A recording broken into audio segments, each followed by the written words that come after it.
Cooper shines when she's on the stage. She's the first one in the auditorium with a smile on her face and just ready to start the day, and that kind of energy is so infectious for the rest of the club. My first memory of performing a song was for my mom in our playroom. Don't put a face on my pumpkin, don't give it eyes that shine. Don't put a face on my pumpkin, I like it fine.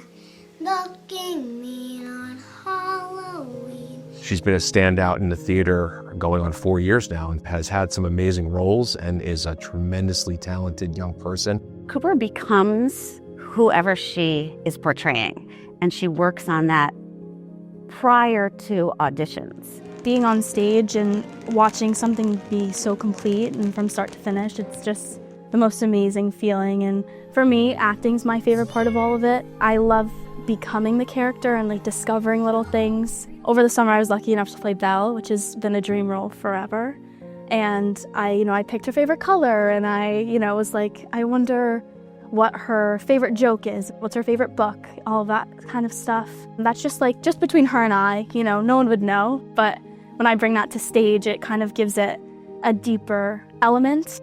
We take a lot of pride in it because we've got so many talented kids here. This high school has an outstanding performance program. We're called the Strawberry Hill Players. We've done a lot of very significant shows my 4 years. These were tremendous productions. I mean, lights out, tremendous productions. I was doing Mamma Mia. I was playing Sophie, which is the daughter of Donna, and my best friend was playing Donna. And so the first weekend, it was a ton of fun. Being able to have that with one of my best friends was one of the best feelings ever. And so that was the first weekend. What she had no idea, the day of her opening night, that afternoon, my husband and I were given confirmation after 2 weeks of lots of tests. I had tested positive for breast cancer. And there's one song called Slipping Through My Fingers. In the context of the show, the mom is helping the daughter get ready for her wedding and sort of singing about growing up and how things time isn't promised. She keeps on growing, slipping through my fingers all the time.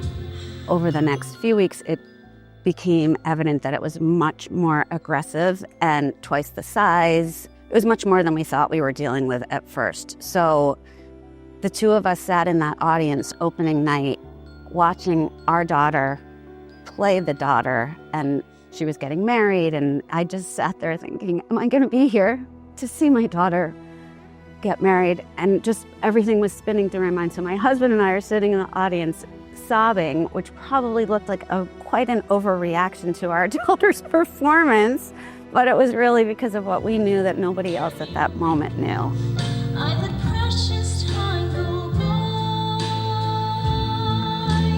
Then when she's gone, there's that melancholy feeling. The second weekend, I knew about my mom's diagnosis, where the first weekend I didn't. And I didn't expect that number to hit me so hard, but there were so many unknowns of what her cancer meant and what did it mean for treatment, and would she be able to still be home all the time, and could she come to my shows, and was she gonna die? We didn't know anything. Her world was sort of turned upside down in a millisecond. Performing that number was really hard just because it was I don't know. And I remember that night I ran off stage, I started sobbing. I was I can't finish the show. But I did, because I had a responsibility, and it was just sort of a minor setback. I've always been someone who perseveres and doesn't back away from a challenge. So because of that, I knew I could do it. The fact that she could perform and nobody else knew what was going on, she is the strongest person I know, for sure.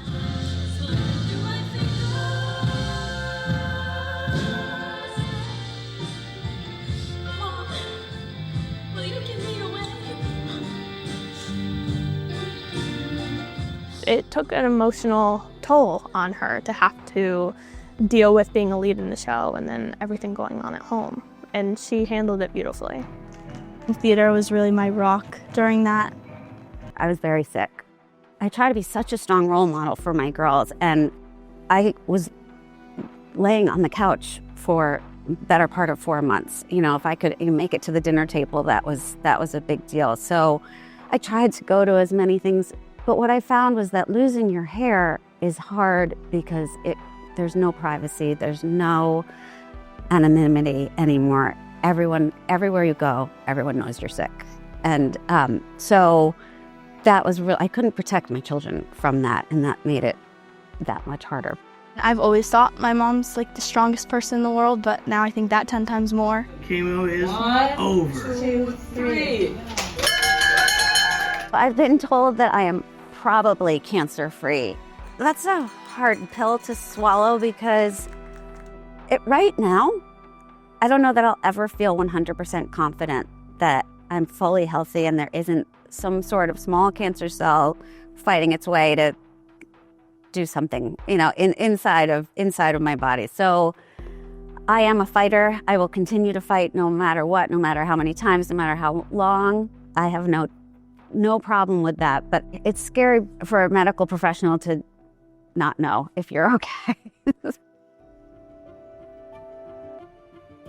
One thing that I always noticed about Cooper is that she really, day to day, just tried very hard to maintain a positive attitude and to come here ready to work. She's in the International Baccalaureate program. The IB program is a very rigorous, specialized curriculum program that we have here at Stanford High. Cooper, over 2 years, takes a set amount of classes that really focuses on the kids to become world thinkers. And Cooper has chosen to really specialize in theater. We take apart theater from its production and technical elements, performance elements, break it down so they really understand different parts while also exploring world theater traditions in other countries. And it's been great to be able to see her take advantage, essentially, of meshing the performing arts talent that she has that is undeniable when you see her on the stage, as she lights up the stage.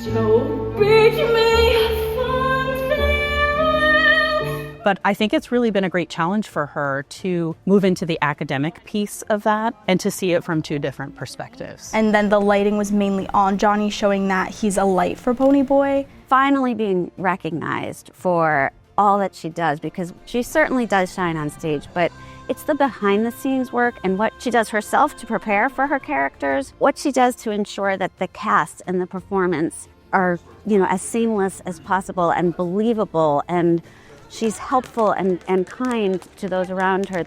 I'm very inspired by seeing Cooper strive to balance and also to understand herself as a daughter, as a student, as a performer and part of the Strawberry Hill Players, and just the larger world that she lives in. I think she really exemplifies the idea that you can find positivity in your day even when it's a time of life that is very, very difficult. Nothing that I've done in the arts has been for any sort of recognition. It's just for this family and this community. It's that connection and understanding humans and emotion and all of that. I think everyone should be in the arts, and I'm so grateful that there is a committee and an organization that supports that.